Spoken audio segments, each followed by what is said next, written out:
Story time with Ms Isla. Hello everybody, it's story time. Today is Giraffes Can't Dance. Gerald was a tall giraffe whose neck was long and slim, but his knees were awfully bandy and his legs were rather thin. He was very good at standing still and munching shoots off trees. But when he tried to run around, he buckled at the knees. Now, every year in Africa, they hold the jungle dance, where every single animal turns up to skip and prance. And this year when the day arrived, poor Gerald felt so sad, because when it came to dancing, he was really rather bad. The warthogs started waltzing, and the rhinos rock and rolled. The lions danced a tango, which was elegant and bold.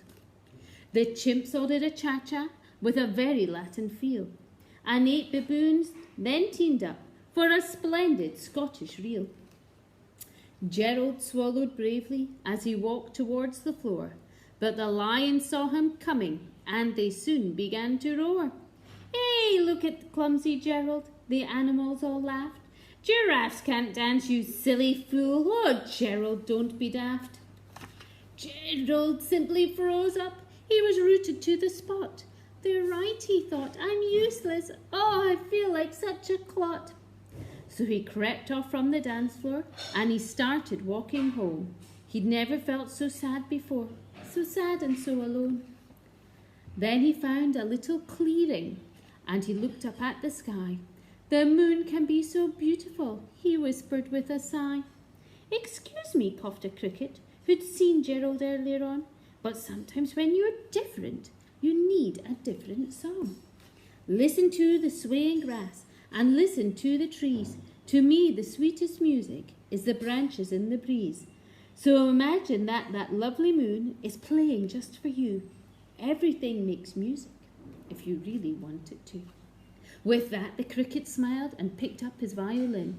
Then Gerald felt his body do the most amazing thing.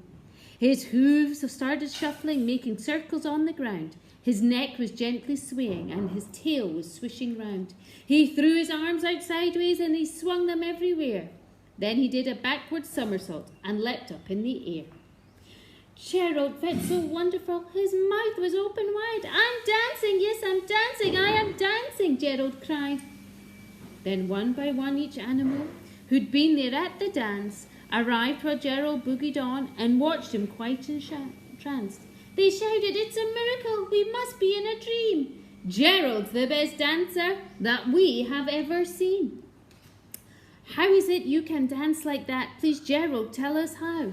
But Gerald simply twizzled round and finished with a bow. Then he raised his head and looked up at the moon and stars above. "We all can dance," he said, "when we find the music we love." I hope you enjoyed the story.